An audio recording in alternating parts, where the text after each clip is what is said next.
ஒரு கஞ்சன் ஆற்றுல விழுந்துட்டான். வெள்ளத்தில் தத்தளிச்சுக்கிட்டு இருக்கிறான். கரையில் நின்ன ஒருத்தர், உன் கையை கொண்டா இப்படி பிடிச்சி இழுத்து கரையில் சேர்த்து விடுறேன்னார். எதையும் கொடுத்து பழக்கம் இல்லாத அவன் கையையும் கொடுக்க மாட்டேன்னுட்டான். இவர் பார்த்தார், உன் கையை கொடுன்னு சொல்கிறதுக்கு பதிலாக நான் என் கையை கொடுக்குறேன் பிடிச்சிக்கோ அப்படின்னார். அவன் கப்புன்னு பிடிச்சிக்கிட்டான், இழுத்து கரையில் போட்டார்.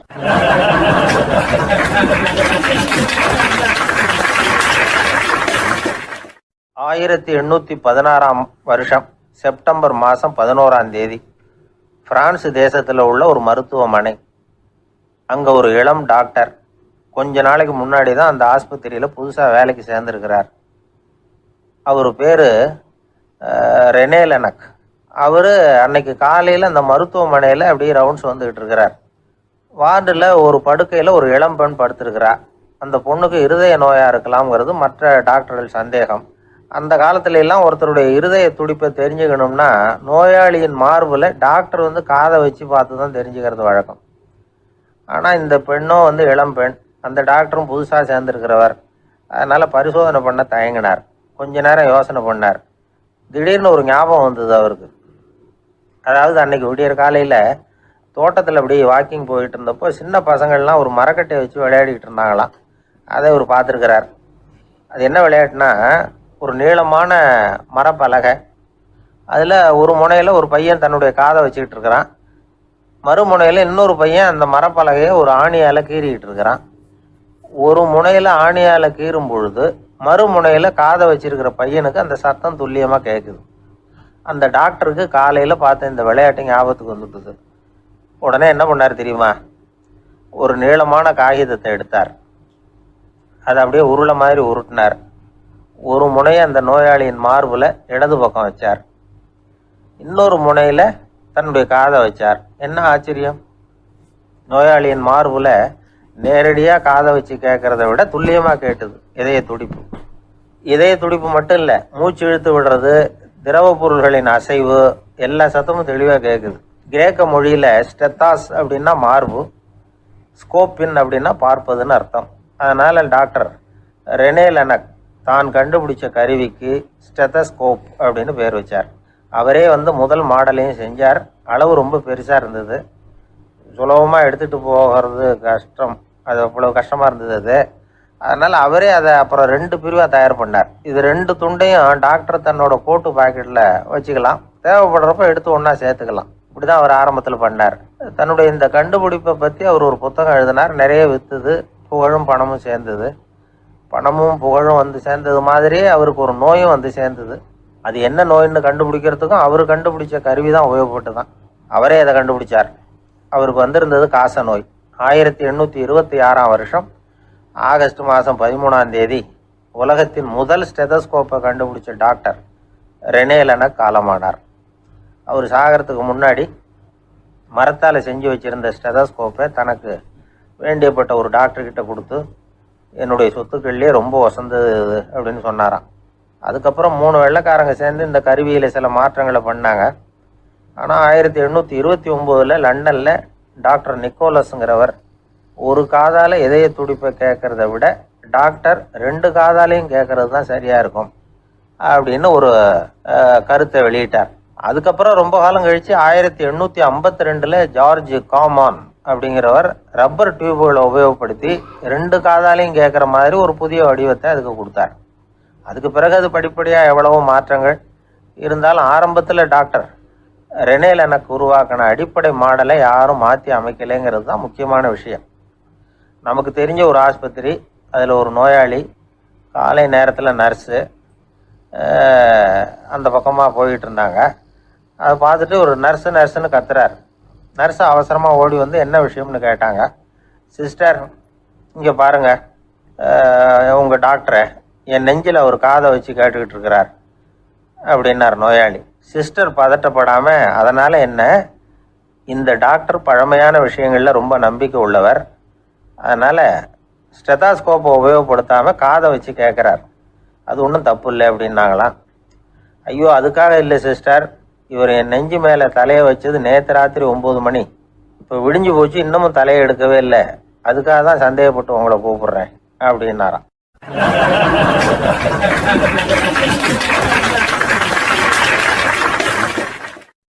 உலகத்துல எத்தனை வகையான மனிதர்கள் இருக்கிறாங்க? ஒவ்வொரு மனிதனுமே ஒவ்வொரு வகை அப்படிங்கிறாங்க விஞ்ஞானிகள். மனிதர்களை 3 வகையா பிரிக்கலாம் அப்படின்னு சொல்றாங்க மெய்ஞானிகள். இவங்களை பற்றிலாம் ஏற்கனவே நாம் பேசியிருக்கிறோம். இப்போ டாக்டர் எட்வர்டு பேட்ச் அப்படிங்கிற நிபுணர் என்ன சொல்கிறார் தெரியுமா? மனிதர்களை 7 வகையாக பிரிக்கலாம்ங்கிறார்.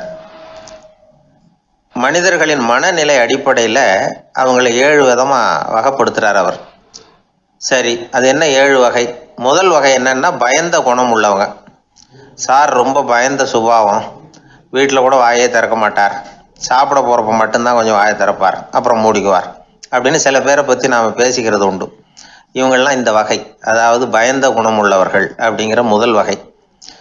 சரி, 2வது வகை என்னன்னா சஞ்சலப்படுகிறவர்கள், எதுக்கு எடுத்தாலும் கலக்கம், குழப்பம், இப்படியே காலம் தள்ளிட்டு இருப்பாங்க. பல பேர் பார்த்துருப்பீங்க. அவங்கெல்லாம் இந்த வகை. 3வது வகை என்னன்னா யதார்த்த உலகை மறந்து கற்பனை உலகத்திலேயே மிதக்கிறவங்க. இளைஞர்கள், கவிஞர்கள், இப்படி பல பேர் இருக்கிறாங்க. எப்போ பார்த்தாலும் கற்பனை உலகத்திலேயே மிதந்துக்கிட்டு இருப்பாங்க. கிட்டத்தில் போய் என்னங்க ஒரு மாதிரியா இருக்கிறீங்க அப்படின்னு கேட்டு பாருங்க, அவங்களெல்லாம் ஏதோ ஒரு அற்ப புழுவை பார்க்கறது மாதிரி அவங்கள பார்ப்பாங்க. அதுவும் அந்த வானத்து நிலாவை பாருங்கள், அது என்னை வா வான்னு கூப்பிடுது, எனக்கு சீக்கிரத்தில் ஒரு நாள் சிறகுகள் முளைக்கும், சிறகடித்து வானத்தில் பறந்து போவேன், அந்த செல்ல நிலாவை கொஞ்சிவிட்டு வருவேன், இப்படிலாம் பேசிகிட்டு இருப்பாங்க. கொஞ்சிறது அப்புறம் இருக்கட்டும், இப்போ கஞ்சிக்கு வழியே பாருப்பா அப்படின்னா அதை காதில் வாங்க மாட்டாங்க. நாம் ஏதோ இந்த உலகத்தை அனுபவிக்க தெரியாதவர்கள் மாதிரி நம்மளை அவங்க கவனிப்பாங்க. இப்படி ஒரு ரகம். 4வது வகை மனிதர்கள் எப்படின்னா, இவங்க தனிமை உணர்வு மிக்கவர்கள். இவங்க மற்றவங்களோட இயல்பாக நெருங்கி பழகிறதில்ல, தான் உண்டு தன்னுடைய வேலை உண்டுன்னு இருந்துட்டு போகிறவங்க. அடுத்த வீட்டில் இருக்கிறவர் யார் அப்படின்னு கேட்டால் கூட அடுத்த வீடுன்னு ஒன்று இருக்கா அப்படிங்கிறது மாதிரி நம்ம முகத்தை பார்ப்பாங்க.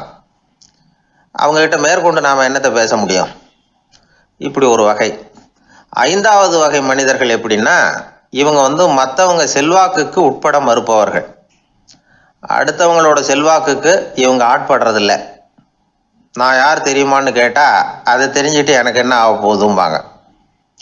இவங்கெல்லாம் அந்த ரகம். 6வது வகை மனிதர்கள் எப்பவும் எதுலேயும் பற்றில்லாமல் இருக்கிறவங்க. இது ஒரு துறவு மனப்பான்மை. இயல்பாகவே சில பேர் இப்படி உண்டு, அவங்களுக்கு எதுலேயும் ஒரு ஈடுபாடு இருக்காது. அப்படிப்பட்டவங்கெல்லாம் 6வது வகை. 7வது வகை மனிதர்கள் மற்றவங்க கவலையை தன்னுடையதாக ஆக்கிக்கிட்டு கவலைப்படுறவங்க. இவங்கெல்லாம் மகாத்மாக்கள். தாம் வேறு அடுத்தவங்க வேறு அப்படிங்கிற எண்ணம் இவங்களுக்கு வர்றதில்லை.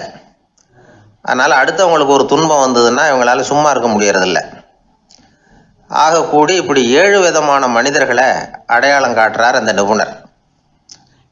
இதில் நாம் எந்த வகையில் வர்றோம் அப்படிங்கிறத நாம தான் அடையாளம் கண்டுபிடிக்கணும். எனக்கு தெரிஞ்ச ஒரு மனிதர் உண்டு. அவர் ஒரு வித்தியாசமான வகை. எதையும் நடைமுறை சாத்தியமாக சிந்திக்கிறவர். எப்பவும் அடுத்தவங்களும் நல்லா இருக்கணும், நாமும் நல்லா இருக்கணும் அப்படின்னு ஆசைப்படுறவர். அவருக்கு ஒரு சமயம் திடீர்னு உடம்பு சுகம் இல்லாமல் போயிட்டுது. டாக்டர்கிட்ட போனார், பணம் கொடுத்தார், வைத்தியம் பார்த்துக்கிட்டார். அவர் எழுதி கொடுத்த மருந்து சீட்டை வாங்கினார். ஒரு மருந்து கடைக்கு போனார், பணம் கொடுத்தார், மருந்து வாங்கினார். அதை எடுத்துகிட்டு வீட்டுக்கு வந்தார். அதுக்கப்புறம் அந்த மருந்து அவர் சாப்பிடணும்ல, சாப்பிடவே இல்லை, அப்படியே சும்மா வச்சுட்டார். அவரை பார்த்து கேட்டேன், ஏன் சார் இப்படி பண்ணுறீங்க? வீண் செலவு தானே இது, நீங்கள் ஏன் டாக்டர்கிட்ட போய் பணம் செலவு பண்ணினீங்கன்னு கேட்டேன். அவர் சொன்னார், டாக்டர் வாழணும் இல்லையா, அதனால தான் அப்படின்னார். சரி, அப்புறம் ஏன் மருந்து வாங்கினீங்க அப்படின்னு கேட்டேன். மருந்து கடைக்காரர் வாழணும் இல்லையா, அதனால தான் அப்படின்னார். சரி, அப்புறம் ஏன் வாங்கின மருந்து சாப்பிடாம வச்சுட்டீங்க அப்படின்னதுக்கு, நான் வாழணும் இல்லையா, அதனால தான் அப்படின்னார். இவர் வாழ்க்கையை புரிஞ்சுக்கிட்டவர். இப்படி வாழ்க்கையை புரிந்து கொண்டு வாழ தெரிஞ்சுக்கணும். எந்த வகை மனிதர் நாம் அப்படிங்கிறத புரிஞ்சுக்கிட்டு வாழ்ந்தோம்னா வாழ்க்கையில வெற்றி நிச்சயம்.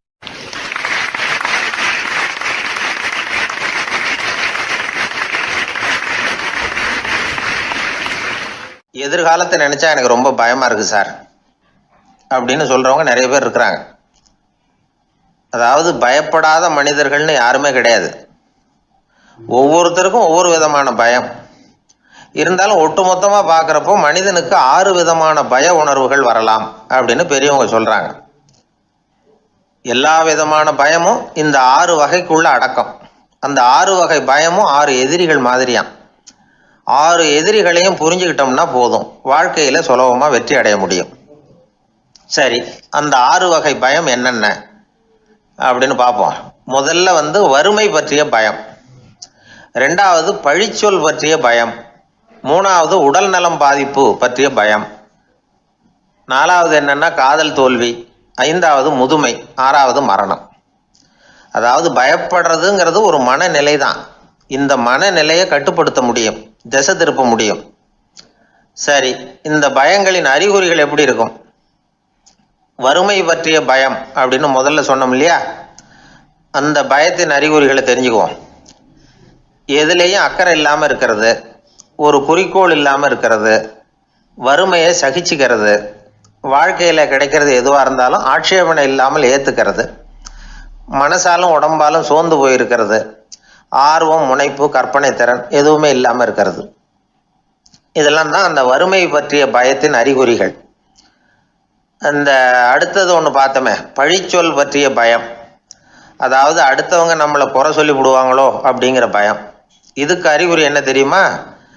புதியவர்களை சந்திக்கிறதுக்கு பயப்படுறது, முடிவு எடுக்க முடியாமல் குழம்புறது, பிரச்சனைகளை தவிர்க்க விரும்புறது, தாழ்வு மனப்பான்மை, வரவுக்கு மீறி செலவு செஞ்சு இமேஜை உயர்த்திக்கிறது, குறிக்கோள் இல்லாத வாழ்க்கை, இதெல்லாம் தான் அதுக்கு அறிகுறிகள். 3வது பயம் உடல் நலம் பாதிப்பு பற்றிய பயம், அதாவது நோய் பற்றிய பயம். ஒரு உண்மை என்ன தெரியுமா? டாக்டரை சந்திக்கிற மனிதர்களில் 75% பேர் தங்களுக்கு நோய் வந்துட்டுதுங்கிற கற்பனையில் இருக்கிறவங்களாம். நிஜமாவே நோய் கிடையாது அவங்களுக்கு. இந்த பயத்தின் அறிகுறிகள் என்னென்னா, வியாதிக்கான அறிகுறிகள் தன்னிடம் இருக்கிறதாக நினச்சிக்கிறது, எந்த நேரமும் வியாதியை பற்றியே பேசி பேசி மனசை அங்கேயே வச்சிருக்கிறது, நோய் சம்பந்தமான செய்திகளை படித்து நமக்கு இப்படி ஆயிடுமோ அப்படின்னு வேதனைப்படுறது, இதெல்லாம் தான் அதுக்கு அறிகுறிகள். 4வது பயம் காதல் தோல்வி. இது ரொம்ப வேதனை, உடம்பையும் மனசையும் சீரழிச்சு விடும். ஆண்களை விட பெண்கள் தான் இந்த பய உணர்வில் அதிகமாக பாதிக்கப்படுறாங்க. 5வது முதுமை பற்றிய பயம். 6வது மரண பயம், வயசான காலத்தில் எப்படி சமாளிக்கிறது அப்படிங்கிற பயம். ஆக இதையெல்லாம் நாம் புரிஞ்சிக்க வேண்டியது ரொம்ப அவசியம். இந்த 6 வகை பயங்களை சரியாக புரிஞ்சுக்கிட்டு நாம் நடந்துக்கணும். வாழ்க்கையின் முன்னேற்றத்துக்கு இந்த பயங்கள் முட்டுக்கட்டே ஆகிடக்கூடாது. உழைச்சி பணம் சேர்க்கணும், உற்சாகமாக மனசை வச்சுக்கணும். மனசை கட்டுப்படுத்துகிற மார்க்கம் தெரிஞ்சுக்கிட்டா போதும், எல்லாம் சரியாக வந்துடும். நம்ம ஆள் ஒருத்தன் சொன்னான், சார் எனக்கு வறுமை பற்றிய பயம்தான் இருந்தது, ஒரே ராத்திரியில் 30,000 ரூபா தயார் பண்ணிவிட்டேன், இப்போ எனக்கு இன்னொரு பயம் வந்துட்டுதுன்னா. என்ன பயம்னு கேட்டாங்க. போலீஸு கண்டுபிடிச்சிருமோங்கிற பயம்னா. இது இந்த பயத்தில் அடங்காது. அதனால் அஞ்சி அஞ்சி சாவார், அஞ்சாத பொருள் இல்லை அப்படின்னு பாரதி சொன்னார் இல்லையா, அது மாதிரி பயத்தை புரிந்து கொண்டு அதற்கு தகுந்த மாதிரி நம்முடைய வாழ்க்கையை அமைத்து கொள்ள வேண்டும். அப்படி அமைத்து கொள்ளுகிறவர்களுக்கு வெற்றி நிச்சயம்.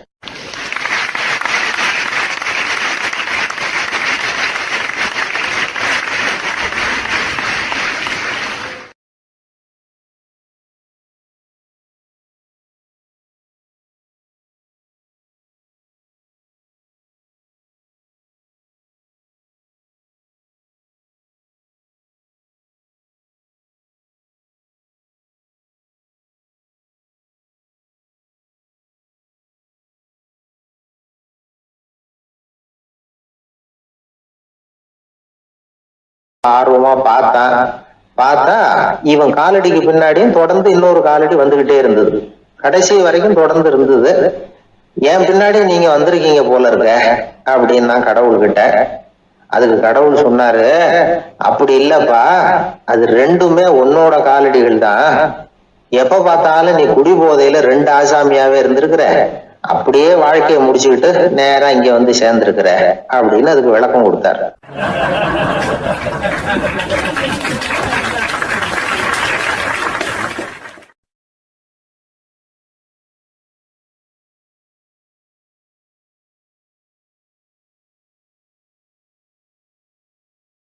ஒரு ஊர்ல ஒரு ஆள் இருந்தான். அவனுக்கும் அவன் மனைவிக்கும் சண்டை. இவன் கோவிச்சுக்கிட்டு வீட்டை விட்டு வெளியில வந்துட்டான். நேரா தன்னுடைய நண்பன் ஒருத்தனை தேடிட்டு போனான். அந்த நண்பன் எப்படின்னா, எதுக்கும் அசர மாட்டான், எப்பவும் மகிழ்ச்சியா இருப்பான். அவன்கிட்ட போய் இவன் யோசனை கேட்டான். அது சரி, நீ எப்படி எப்பவும் மகிழ்ச்சியா இருக்கிற, என்னால் அப்படி இருக்க முடியலையே அப்படின்னு கேட்டான். என்ன நடந்தது சொல்லுன்னா அவன். வீட்டில் எனக்கும் என் மனைவிக்கும் தகராறு, நிம்மதி இல்லை, அதுதான் இங்கே வந்தேன், உங்ககிட்ட யோசனை கேட்கலாமேன்னு அப்படின்னு விவரத்தை சொன்னான். அதை கேட்டுவிட்டு அதுக்கப்புறமா இவன் சொன்னான், இந்த பாருப்பா, இது ஒன்றும் பெரிய விஷயம் இல்லை. எனக்கு 2 மனைவிகள், 2 வீடு. ஒரு வீட்டில் சண்டை வந்துட்டுதுன்னா நேராக இன்னொரு வீட்டுக்கு வந்துடுவேன், இங்கே சண்டை வந்துட்டுதுன்னா நேராக அங்கே போயிடுவேன். 2 குடும்பம் இருக்கிறதுனால இப்படி ஒரு வசதி, இதுதான் என்னுடைய மகிழ்ச்சியின் ரகசியம் அப்படின்னு நானா. ஓ அப்படியா விஷயம், இப்போ புரிஞ்சுக்கிட்டேன், உன்னுடைய யோசனைக்கு ரொம்ப நன்றி அப்படின்னு சொல்லிவிட்டு அவன் திரும்பி வந்துட்டான். அங்கே இங்கே தேடினான். ஒரு வாரத்துக்குள்ளே இன்னொரு பொண்ணை தேடி கண்டுபிடிச்சி கல்யாணம் பண்ணிட்டான். இப்போ இவனுக்கும் 2 வீடு ஆயிட்டுது. அதுக்கப்புறம் என்னாச்சு தெரியுமா, இவன் 2வதாக கல்யாணம் பண்ணிக்கிட்டு வந்தானே, இந்த செய்தி முதல் மனைவிக்கு தெரிஞ்சு போச்சு. போனான், அது கழுத்தை பிடிச்சி வெளில தள்ளி விட்டு கதவை சாத்தி விட்டுது. இனிமேல் இந்த பக்கம் வராத, எனக்கு தெரியாமல் எப்படி நீ இன்னொரு கல்யாணம் பண்ண அப்படின்னு சொல்லி அடித்து விரட்டி விட்டுது. இவன் அதனால் என்ன பரவாயில்லன்னு 2வது மனைவி வீட்டுக்கு போனான். அங்கே பார்த்து, நீ எனக்கு கல்யாணம் பண்ணுறதுக்கு முன்னாடி ஏற்கனவே உனக்கு கல்யாணம் ஆச்சுங்கிற விஷயத்த ஏன் என்கிட்ட சொல்லலை அப்படின்னு சொல்லி அதுவும் கழுத்தை பிடிச்சி வெளில தள்ளி விட்டுது. இவன் வீதிக்கு வந்துட்டான். இங்கேயும் போக முடியல, அங்கேயும் போக முடியல. என்ன இது, அவன் சொல்லி கொடுத்த யோசனை ஒன்றும் சரியாக வரலையே அப்படின்னு யோசனை பண்ணிக்கிட்டே நடந்தான். வழியில் ஒரு பாழடைஞ்ச மண்டபம். சரி, இன்னைக்கு ராத்திரி இங்கேயே படுத்துருவோம், வேற எங்கேயும் போய் படுத்துக்க முடியாது, அதான் 2 பேரும் விரட்டி விட்டாங்களே, என்ன பண்ணுறது அப்படின்னு சொல்லி அந்த மண்டபத்தில் போய் ஒரு தூணில் ஓரமாக சாஞ்சி உக்காந்தான். அப்போ எதிர்த்தாப்புல இன்னொரு தூண் ஓரமாக யாரோ அசைகிறது மாதிரி தெரிஞ்சுது, லேசான இருட்டில். யாரப்பா அது அப்படின்னு கிட்ட போய் பார்க்குறான். அப்புறம் தான் தெரியுது, அவன் யார் தெரியுமா, இவனுக்கு யோசனை சொன்னான்ல 2 கல்யாணம் பண்ணிக்கணும்னு சொல்லி, அவன் அங்கே படுத்து கிடக்குறான். டேய் நீ எப்படிடா இங்கே வந்த அப்படின்னா, 2 வீட்லேயும் சண்டை வந்துட்டுது, அதுதான் இங்கே வந்தேன், படுத்து தூங்கலாமேன்னு அப்படின்னா. 2 வீடு இருக்கிறது சௌரியம்னு என்கிட்ட சொன்னியப்பா அப்படின்னா இவன். நான் அப்படி சொன்னதுக்கு ஒரு காரணம் உண்டுன்னா அவன். என்னடா காரணம்னு கேட்டான். அது வேற ஒன்றும் இல்லை, தினமும் ராத்திரியில் இந்த மண்டபத்தில் தனியாக படுக்கிறதுக்கு எனக்கு பயமாக இருந்தது, எனக்கு ஒரு துணை தேவைப்பட்டது, அதுக்காக தான் உங்ககிட்ட அப்படி ஒரு யோசனை சொன்னேன். இப்போ நீயும் வந்ததுனால எனக்கு துணை கிடைச்சிட்டுது. இப்போ நம்ம 2 பேரும் துணையாக இங்கே படுத்துக்கலாம், நீ அந்த தூணில் சாஞ்சிக்கோ, நான் இந்த தூணில் சாஞ்சிக்கிறேன் அப்படின்னு சொல்லி படுத்து தூங்க ஆரம்பிச்சிட்டானோ. அதாவது நம்ம வாழ்க்கையில் முடிவுகள் எடுக்கிற விஷயத்துல இந்த ஆள் மாதிரி தான் பல பேர் நடந்துக்கிறோம் அப்படிங்கிறார். அதாவது உலக புகழ்பெற்ற மனோதத்துவ மேதை ஸ்காட் பெக் அப்படிங்கிறவர். அதாவது வீட்டுக்கு தேவையான பொருள்கள் வாங்குறதுல இருந்து கல்யாணம் பண்றது, வீடு கட்டுறது வரைக்கும் அடுத்தவங்க பேச்சை கேட்டு வீணா போறவங்க தான் அதிகம். அறிவுரை கேட்கறதுல தப்பு இல்லை, ஆனா அதுக்கப்புறம் அதை பத்தி சரியா சிந்திச்சு பாக்குறது இல்லை, அதுதான் தப்பு. சில பேர் அறிவுரை சொல்றதுலேயே ரொம்ப தெளிவா இருப்பாங்க. ஏன் சார் 2 சம்சாரத்தோட குடும்பம் நடத்துறது ரொம்ப கஷ்டமானு கேட்டாராம் ஒருத்தர். அது எனக்கு தெரியாதுங்க அப்படின்னாராம் அவர். ஏன்னு கேட்டிருக்கார். ஏன்னா எனக்கு 3 சம்சாரம் அப்படின்னாராம் அவர்.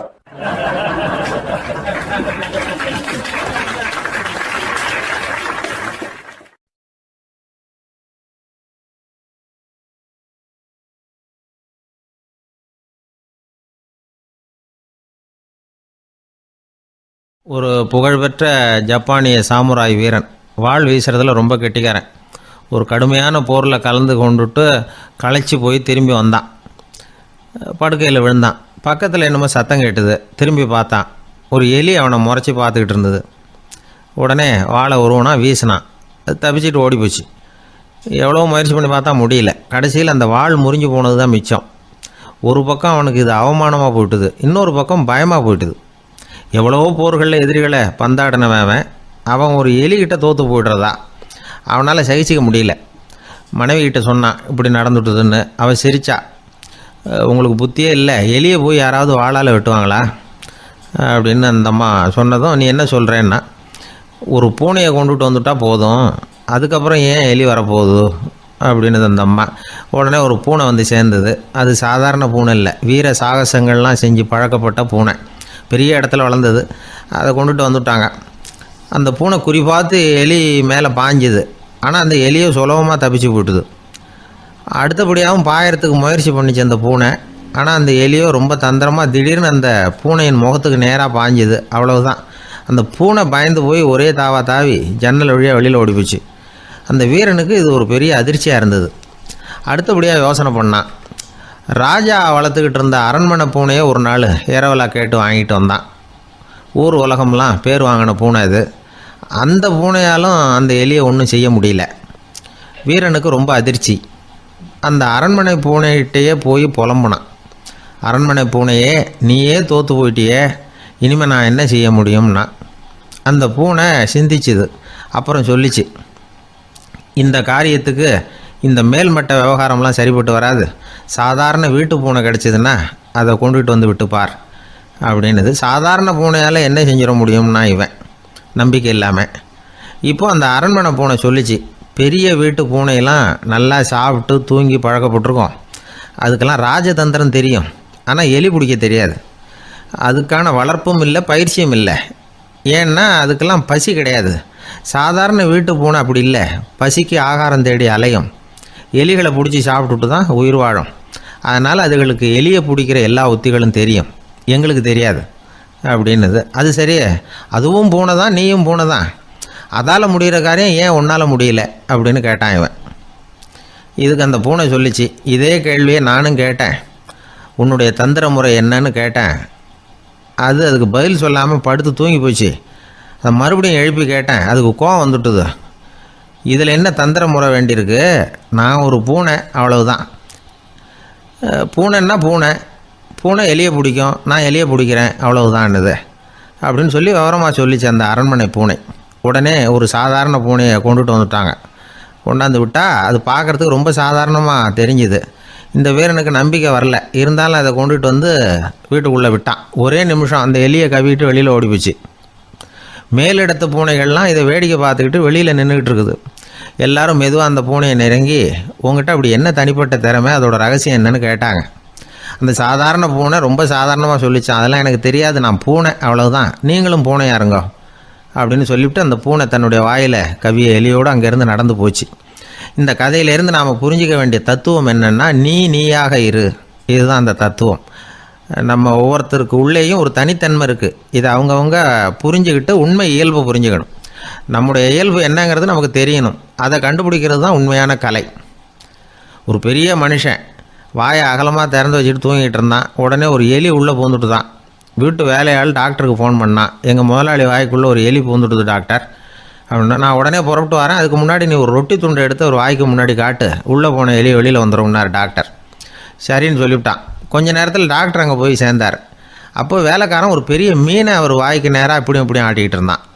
நான் ரொட்டி துண்டை தானே காட்ட சொன்னேன்னார் டாக்டர். அவன் சொன்னான், எலியை வெளியில் கொண்டுட்டு வர்றதுக்கு ரொட்டி துண்டை காட்ட சொன்னீங்க டாக்டர், அதுக்கப்புறம் அந்த எலியை துரத்திக்கிட்டு ஒரு பூனை உள்ளே போயிருக்கு, அதுக்காக தான் இந்த மீனை காட்டிகிட்டு இருக்கேன் நானா. இது எதுக்குன்னா, இப்படி வேடிக்கையாக சொல்கிறது, பூனை பூனையாக இருக்க வேண்டும், எலி எலியாக இருக்க வேண்டும், மனுஷன் மனுஷனாக இருக்க வேண்டும் அப்படிங்கிறத புரிஞ்சுக்கிறது.